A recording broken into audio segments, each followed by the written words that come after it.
Mais bonsoir à tous, ravi de vous retrouver pour une nouvelle saison de votre magazine Autrement. C'est donc reparti pour votre rendez-vous hebdomadaire en compagnie de défricheurs en tout genre.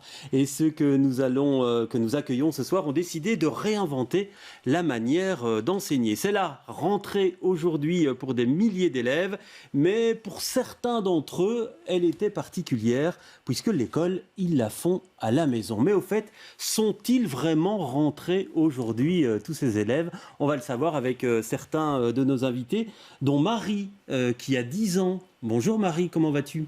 Bien. Ouais. Est-ce que tu es rentrée à l'école? Est-ce que tu as fait de l'école à la maison aujourd'hui ou pas? Aujourd'hui, on a été au Rouge-Cloître avec des gens pour savoir s'ils voulaient être dans l'école en vie. Et l'école en vie, c'est quoi ça? Ça rassemble des gens et des enfants qui font l'école à la maison? Oui. Oui, oui. Alors Céline, bonsoir. Donc il n'y a pas eu de rentrée officielle pour vous aujourd'hui? Quelque part, oui, parce que pour moi, la rentrée, c'est la vie, donc le mouvement. Donc on a été pique-niquer, on a été jouer dans un parc et rencontrer des gens. Donc voilà, ça c'est l'enseignement par le partage. Oui, on va en parler, de la manière dont vous enseignez à Marie. Amandine Stérin, bonsoir. Vous êtes, vous, maman de 2 enfants qui sont scolarisés à domicile. Vous en avez 4, mais il y en a 2...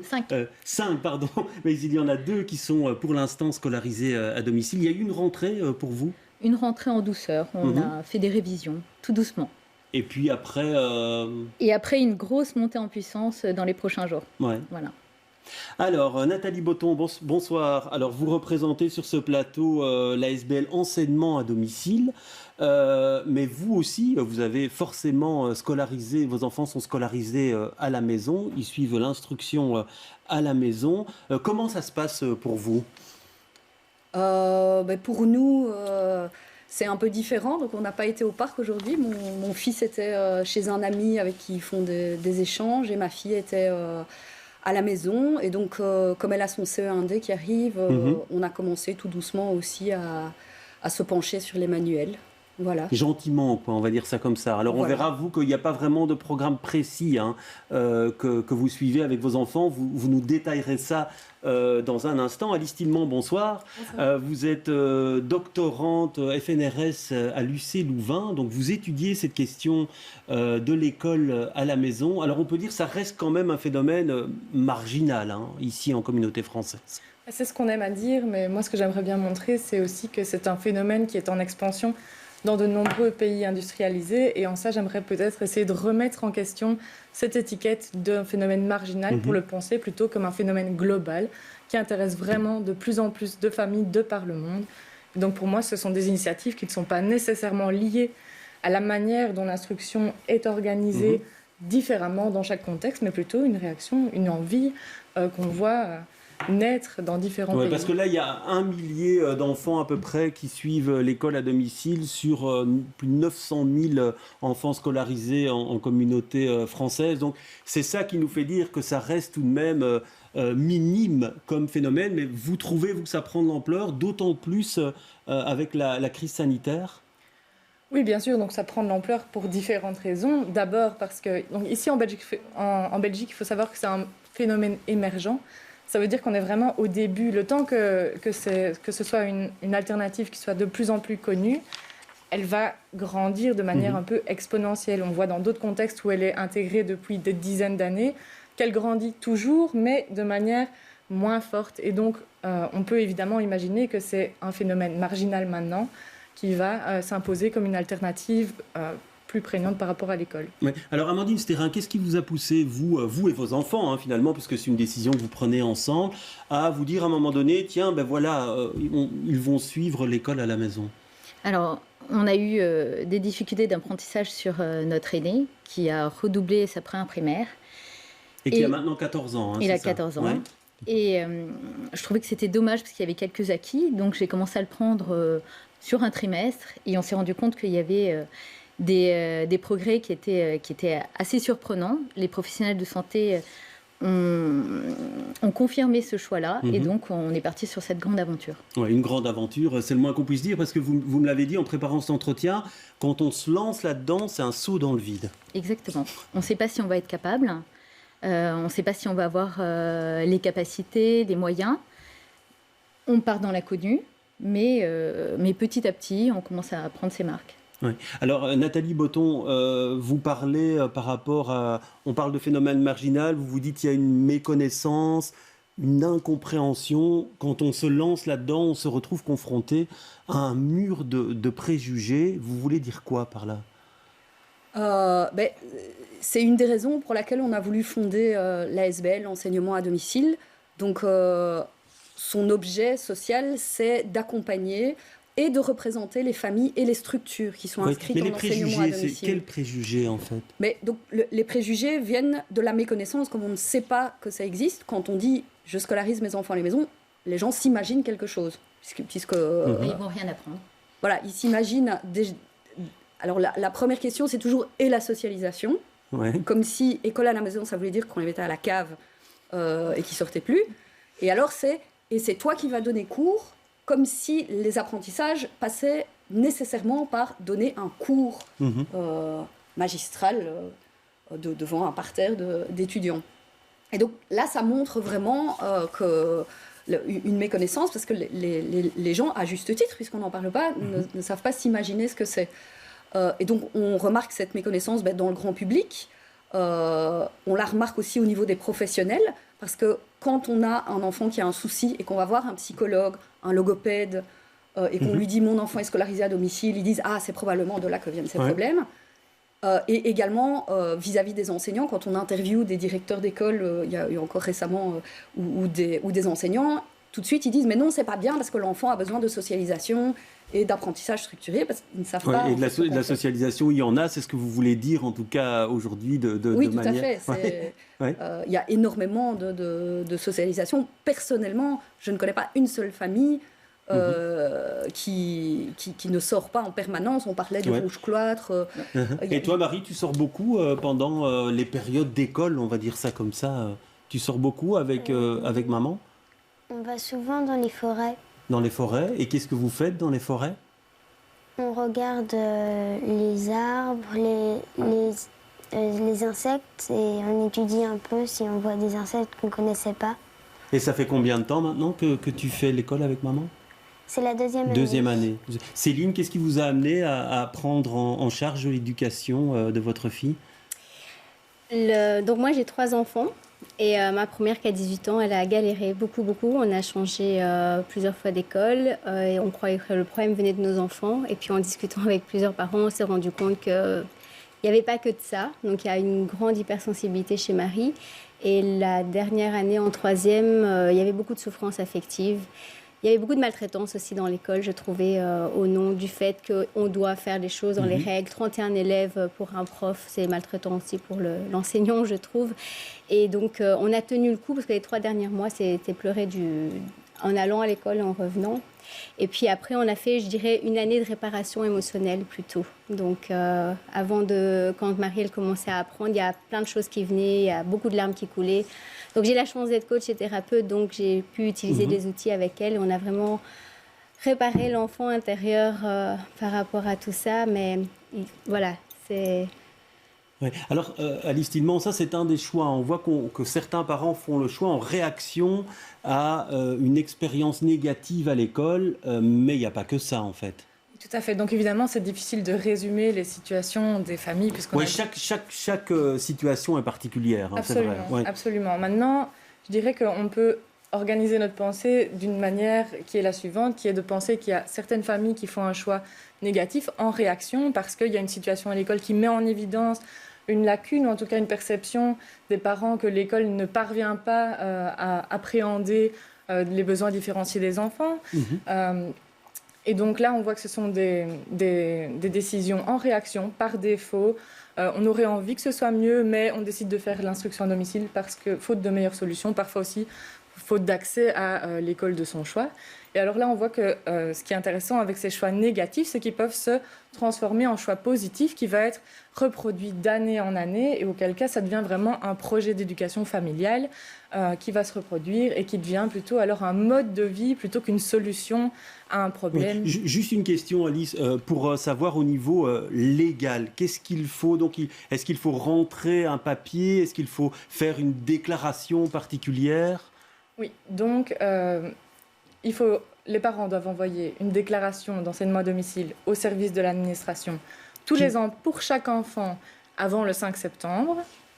Et ça permet d'organiser le suivi des enfants qui sont instruits à domicile, puisque c'est une pratique qui est contrôlée par l'administration. Il y a des contrôles qui sont organisés d'abord pour le primaire à 8 ans et 10 ans par des inspecteurs. Donc ce sont plutôt des discussions entre inspecteurs et les parents et puis avec les enfants. Pour essayer d'attester du niveau de l'enfant et surtout en fait de sa progression. Et puis pour le secondaire, à partir de 12 ans, les parents sont tenus d'inscrire leurs enfants aux épreuves certificatives, à savoir le CEB à 12 ans, le CE1D à 14 et le CE2D à 16 ans. Et le but de ces contrôles... Et ils doivent passer un jury central au bout du cycle. Ils peuvent, parce qu'à partir du moment où ils ont 18 ans, en fait, c'est ce que j'allais dire, ils n'ont pas plus besoin de répondre à l'obligation scolaire qui s'arrête à 18 ans. Donc s'ils n'ont pas passé leur CSS, en réalité, ils ne sont pas obligés de le passer dès lors qu'ils ont plus de 18 ans. Donc évidemment, c'est en général le but des parents. Donc tout ça a vocation à vérifier que les enfants répondent bien à l'obligation scolaire. Oui, alors il y a effectivement il y a des acquis à obtenir au fil des années. Vous avez choisi quelle méthode d'enseignement, vous, Amandine? On est plutôt, on se calque sur le rythme scolaire ou alors on a plus de liberté? Alors nous, on a choisi une méthode beaucoup plus académique. On a des cours par correspondance qui entraînent des devoirs à rendre, des modules à suivre. Là, on voit une activité que vous faites avec vos enfants. Oui, ça, c'est le côté moins académique. Oui, c'est le côté moins académique, mais après, on voit là effectivement qu'ils font autre chose. Donc, c'est la préparation des cadres de cire pour les ruches, parce qu'on a 2 ruches. Donc voilà, on a ce côté certes et là, c'est très scolaire, mais... Là, on est plus académique. Voilà, c'est le temps de concentration. Et puis, forcément, on a plus de temps, parce que l'école à la maison, on ne le dit pas souvent, mais ça permet en 4 heures de faire une grosse journée de travail. Et donc, on a du temps pour avoir plus de loisirs. Les enfants ont beaucoup d'activités extrascolaires, une plus grande liberté. Et puis, c'est vrai qu'il y a un temps qui est plus malléable. Ouais. Et toi, Marie, quand on t'entendait tout à l'heure, tu aimes bien toutes ces activités que vous pouvez faire à l'extérieur? Oui. Oui. Et ça, tu as l'impression que tu ne pourrais pas les faire à l'école? Beaucoup moins, et c'est pas pareil. Qu'est-ce qui n'est pas pareil? Quand on va à l'école, c'est très strict. Vous pouvez pas aller à tel endroit, tandis que là, on est hyper libre. On est hyper libre. Et cette liberté, comment vous la gérez, vous, sa maman? Parce qu'à un certain moment, il y a des apprentissages à acquérir. Donc en fait, nous, comme on a commencé l'année où il y a eu l'histoire du corona, ça a été un peu flop parce que les 3 premiers mois, ça a été plus pour apprendre à apprendre. Donc ça a été un challenge. Ensuite, quand il y a eu, on était sur la communauté française, pour pas discriminer les autres, ils nous ont bloqué la suite. Donc on n'a plus de ressources. Et donc on s'est ouvert sur d'autres choses. Donc on a vraiment eu une année où on a eu plusieurs sortes d'apprentissages tout à fait différentes. Et cette année, on va prendre la semaine pour voir comment on va apprendre. Donc moi, ce que j'ai fait, comme elle est maintenant en 5e, c'est que j'ai pris un CEB blanc. Et en fonction de ce CEB blanc, on va apprendre en fait vers où aller. Et puis tout le reste, elle pourra apprendre tout ce qu'elle veut en dehors de ça. Mais on va jongler entre des sites qui sont très bien faits au niveau plateforme. Et puis des livres à lire. Et puis surtout avec ses sœurs, en fait, elle apprend naturellement beaucoup.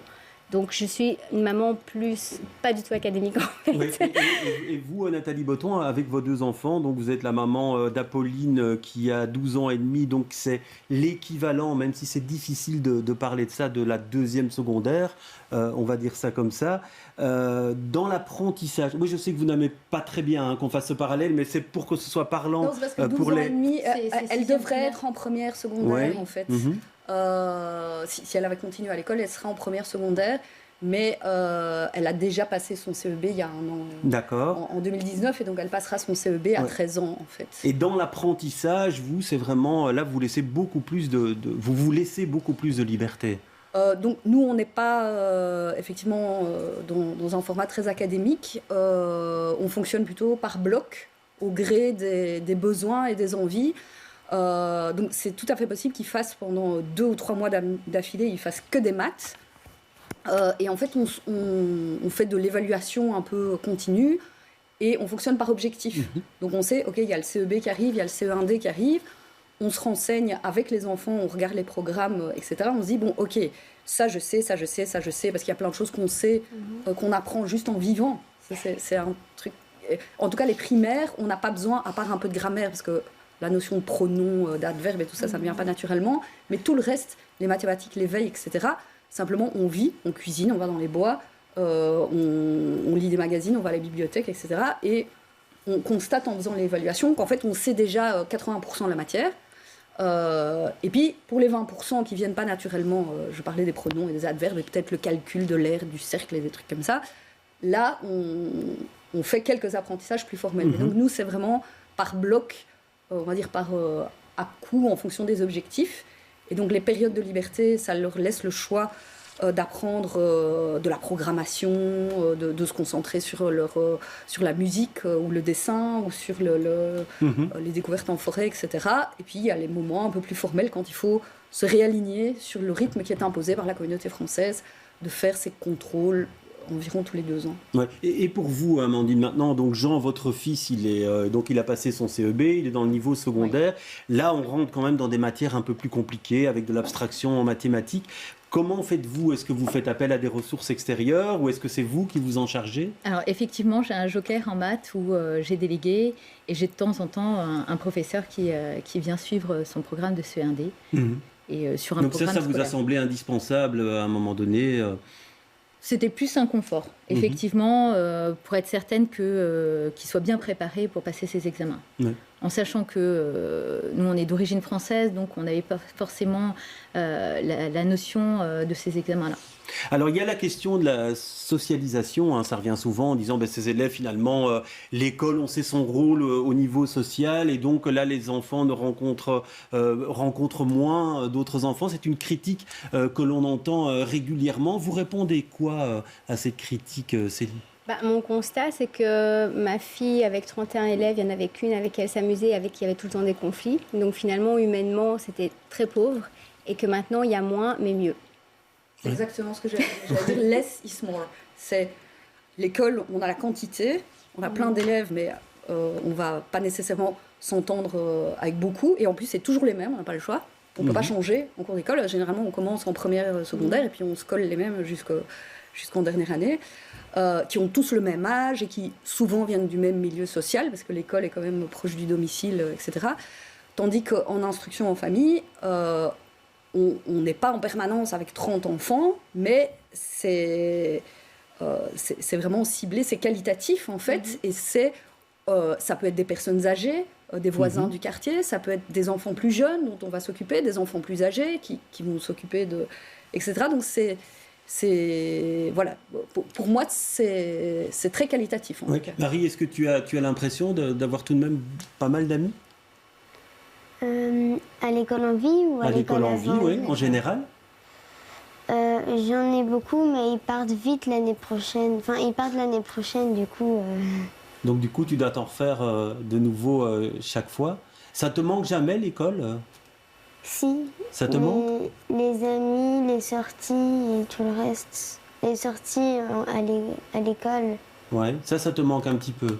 Oui. Ouais, et ce manque-là, comment vous le comblez, Céline? Et le problème, c'est que ce manque, il est dû à ce qu'on a vécu depuis le mois de mars. Oui, c'est ça, le confinement. Donc ça, voilà. Sinon, maintenant, ce qu'on a fait, c'est qu'on a créé un groupe sur Facebook qui est IEF Bruxelles. Oui. Et on essaye de rassembler les personnes, les parents de Bruxelles et puis par commune pour qu'on puisse proposer des activités où on puisse se rencontrer ensemble, tout en étant dans la légèreté. Hein. Ouais. Mais c'est vrai que finalement, le confinement pour ces familles, on vous disait finalement, vous, c'est tous les jours, mais ce qu'on peut constater, c'est que ces familles-là en ont souffert également, quoi. Oui, bien sûr. Donc, l'école à la maison confinée n'a rien à voir avec l'école à la maison en temps normal, évidemment, puisque ici, déjà, on parle d'école à la maison. Ce n'est pas une appellation que j'apprécie particulièrement. Vous parlez d'instruction à domicile? Plutôt d'instruction à domicile ou en famille. Et même là, il y a toujours ces idées de domicile et de famille qui sont un peu réductrices, puisqu'on sait que l'instruction famille, c'est non seulement un projet d'instruction personnalisé, mais aussi une vision beaucoup plus globale de ce que constituent les apprentissages, puisqu'ils viennent à tout moment, en tout lieu, avec n'importe qui. Et donc, en fait, le projet d'éducation globale familiale englobe toutes les activités qui se passent en dehors du domicile, en dehors de la bulle familiale, et toutes les opportunités qui se présentent dans la vie de tous les jours, et même des imprévus, etc. Et donc, dans ce sens-là, évidemment, ce qu'ont vécu les familles qui instruisent à domicile en temps normal, et puis les familles qui ont dû prendre en main l'instruction de leurs enfants soudainement au confinement, ces expériences sont très très différentes. Ouais. Alors une autre critique qu'on entend beaucoup, c'est de dire mais finalement madame, l'enseignement c'est une affaire de professionnels, alors laissez-nous faire notre métier. Par rapport à ça, votre réaction? Ma réaction, je peux en parler, ma mère était prof de psychopédagogie pour les futures institutrices maternelles. Et je pense effectivement qu'enseigner à 30 enfants dans une structure, ça nécessite des professionnels. Parce que là, il y a un cadre et on ne peut pas comme ça. Moi, on me mettrait devant une classe de 30 enfants, je m'en cours, je crois. Je ne pourrais pas. Je ne pense pas qu'on puisse transposer l'absolue nécessité d'avoir un professionnel quand c'est un apprentissage où on est avec un groupe qui va de 2 à parfois 6 enfants quand ils ont des copains à la maison. C'est pas du tout pareil. Et donc je ne remets pas en question le fait que pour enseigner à des grandes classes de 30 ou même 15 enfants, il faut des professionnels. Oui, je rebondis à ça. Souvent on nous dit « Ah, mais tu fais l'école à la maison, donc tu vas pouvoir être professeur. » Non, c'est un métier. Nous, on est répétiteurs en fin de compte. On instruit à nos enfants, mais enseigner à une classe, c'est un métier qui s'apprend. Ouais, c'est un métier qui s'apprend et vous avez beaucoup appris depuis que vous faites cette école à domicile. On s'adapte au fur et à mesure, on a beaucoup à apprendre, effectivement, mais c'est deux choses qui sont très différentes. Ouais. Alors c'est ce qui fait peur effectivement à certaines personnes de dire, parce qu'on voit beaucoup maintenant via les réseaux sociaux des personnes qui, à cause de la crise sanitaire, ont l'intention, ou en tout cas annoncent l'intention de se lancer dans cette instruction à domicile. Il faut faire attention à quoi? Qu'est-ce qu'on doit dire à ses parents, Alice Tillman? J'aurais rien de particulier. Je ne voudrais pas les mettre en garde de quoi que ce soit. Par contre, ce qu'on peut dire, c'est qu'il va y avoir des réactions ici, des personnes qui se tournent vers l'instruction à domicile comme une réaction à un problème, à la manière dont la crise sanitaire impacte le retour à l'école, et puis qui anticipe aussi que ça va être un petit peu chaotique, les retours à la maison éventuels quand il y a des cas à l'école, etc. Puis, il faut quand même noter qu'il y a des familles qui ont découvert l'instruction à domicile pendant le confinement, auquel cas, ces familles qui ont vraiment apprécié leur expérience de prendre en charge l'instruction et le reste, comme je l'ai déjà dit tout à l'heure, et qui décident de continuer l'aventure ici en septembre, bon, déjà, on peut dire qu'elles vont avoir une expérience qui est un petit peu altérée puisqu'on a quand même beaucoup de restrictions, mais aussi on peut imaginer que leur projet va continuer sur un plus long terme puisque c'est vraiment quelque chose qui est ancré dans une expérience positive et qui devient, comme j'ai dit tout à l'heure, un projet d'éducation familiale. Ouais. Une question encore par rapport au temps que ça prend. Qu'est-ce que vous avez dû sacrifier, je vais employer ce terme-là, même si vous ne l'aimez peut-être pas, pour éduquer vos enfants à la maison? Non, je ne crois pas qu'il y a une dimension de sacrifice. Je pense qu'il y a une question d'organisation. Effectivement, il faut être un peu plus productif, mieux gérer son temps. Les enfants, ils ont besoin quand même d'avoir un cadre d'horaire. Je pense que toutes les mamans sont d'accord avec moi. C'est que souvent dans le couple, il y a quelqu'un qui devait renoncer en partie à son travail ou à son activité professionnelle pour un moment assurer le suivi des enfants. Alors, toutes ne renoncent pas et certaines familles arrivent à très bien gérer avec un travail. C'est certes beaucoup plus difficile, mais certaines mamans arrivent très bien à concilier les deux. Mais je pense que ce qu'on reçoit, le fait de passer autant de temps avec les enfants, c'est tellement riche de pouvoir vivre. On ne pourra jamais nous dire non, ils ont grandi trop vite. Non, pour le coup, on a vraiment vécu avec eux et c'est d'une telle richesse que finalement, il n'y a pas cette dimension de sacrifice. Oui. Et pour vous, Nathalie, vous qui avez des contacts avec d'autres familles également sur ce côté un petit peu chronophage qui nécessite à un certain moment d'abandonner une partie de ses activités professionnelles? C'est clair que c'est un projet de vie qui nécessite du temps. Et généralement, les gens qui le font s'investissent. Les parents font ce choix que ça soit pour des raisons positives ou négatives, mais toujours parce qu'ils ont envie de s'investir dans l'éducation de leur enfant. Et donc, je dirais pas que c'est un sacrifice ou un renoncement, c'est un choix. Je veux dire, voilà, on peut choisir de partir en vacances ou de ne pas partir en vacances. Ben, de la même manière, on peut décider qu'est-ce que j'ai envie de faire de ma vie. Je travaille un peu moins, mais c'est jamais vu comme un sac. Enfin, oui, c'est ça, c'est jamais imposé comme un sacrifice en se disant je suis malheureux. Je pense que celui qui est malheureux parce qu'il a envie de travailler plutôt que de faire l'école à domicile, il ferait mieux de travailler. Enfin, il vaut mieux avoir des parents. Oui, Céline, sur le sujet. Mais moi, je dirais qu'au niveau qualitatif, quand je récupérais ma fille, j'avais beaucoup plus de travail émotionnellement, et puis revoir les devoirs et tout. Et là, on prend 1 heure ou 2 ensemble. Et en fait, après, elle devient beaucoup plus autonome. Donc, si on amène vers l'autonomie, on serait vraiment curieux de voir que l'enfant va par lui-même apprendre et s'occuper autrement. Et donc, voilà, des fois, elle va avec papa au potager ou des choses comme ça, et ça se fait naturellement. Et oui, je pense qu'il faut lâcher prise quelque part. Alors, c'est qu'au niveau professionnel, moi, là, j'ai dû revoir aussi mes horaires. Et je ne dis pas, la première année, je pense que c'est un petit peu tâton. Après, c'est vrai que mes deux autres grandes filles sont en école freinée, donc je connais bien la pédagogie freinée. Et je suis OK pour le tâtonnage, donc ça apporte plein de choses. Voilà, merci en tout cas. Merci à tous. Merci Marie, à toi aussi particulièrement d'être venue sur ce plateau. J'espère qu'on vous aura permis de découvrir un peu mieux cette instruction à domicile. Merci en tout cas d'avoir été présent sur le plateau ce soir. Cette émission est maintenant terminée. Je vous retrouve dans 15 jours et la semaine prochaine, c'est Cyprien Oudemont qui sera aux commandes d'Autrement. Très bonne fin de soirée.